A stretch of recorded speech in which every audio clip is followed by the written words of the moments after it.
Istilahnya besar, disebut sebagai Arab Spring. Namun apakah ertinya dan bagaimanakah dampaknya terhadap pemikiran serta neraca citra masyarakat dunia seluruhnya? Kedengarannya seksi istilah ini dan ia digunakan pula sebagai bumbu untuk melariskan tema politik.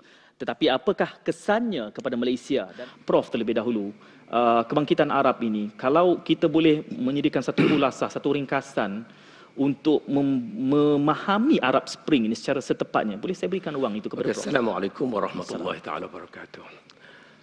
Arab Spring sesungguhnya merujuk kepada ledakan dalam bentuk kebangkitan rakyat yang sudah melanda dunia Arab hampir 2 tahun setengah.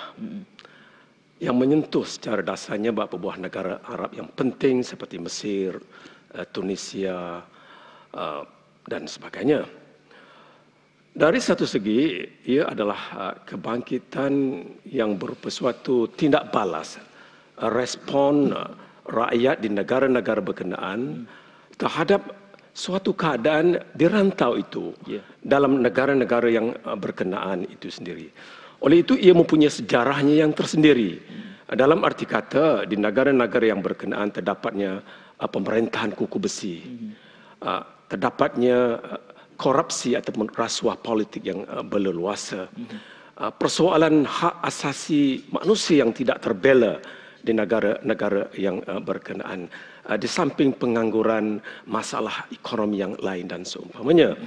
Artinya kebangkitan ini, ledakan ini yang dianggap sebagai Arab Spring dari satu segi ialah reaksi, tindak balas kepada suatu situasi ini. Dan situasi ini sudah pun berada dalam suatu macam kebekuan, dalam arti kata ia diperkotakkan, ia diletakkan dalam suatu situasi yang menyukarkan rakyat untuk menzahirkan pemikiran mereka, aspirasi mereka. Jadi faktor-faktor ini yang telah terdapat di negara Arab ini bertembung dengan faktor luar negara, yaitu globalisasi, dengan idea mengenai reformasinya, idea mengenai perjuangan demokrasinya dan seumpamanya, yang ternyata berleluasa setelah runtuhnya Soviet Union, iaitu apa yang disebut sebagai zaman ataupun era pasca Perang Dingin. Jadi pertemuan antara faktor-faktor sejarah di negara-negara Arab yang berkenaan dengan faktor luar ini telah mencetuskan ledakan bernama Arab Spring itu.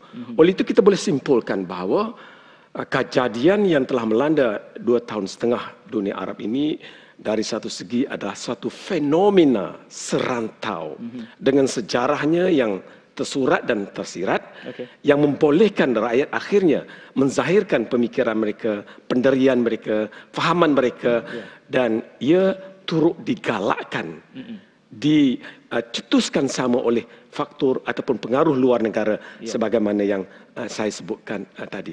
Bahawa ia merebak dari satu negara Arab ke negara Arab yang lain, sebahagiannya satu disebabkan faktor-faktor umum yang terdapat, iaitu pemerintahan kuku besinya, korupsi dalam pentadbirannya, penganggurannya dan masalah ekonomi yang lain, sedangkan pemimpin mereka itu kaya raya dan sebagainya. Ini terdapat di semua negara-negara Arab yang berkenaan. Dan dari segi yang lain pula, ia disebabkan oleh kemudahan penyebaran maklumat dari satu tempat ke satu tempat yang disalurkan melalui media alternatif seperti Facebook, Twitter, internet dan sebagainya. Apatah lagi di dunia Arab ini terdapat suatu macam budaya yang dikongsi bersama oleh manusia yang turut dalam ledakan ini, yaitu mereka berbahasa Arab, pada umumnya beragama Islam, dan negara ini juga berjiranan antara satu sama lain.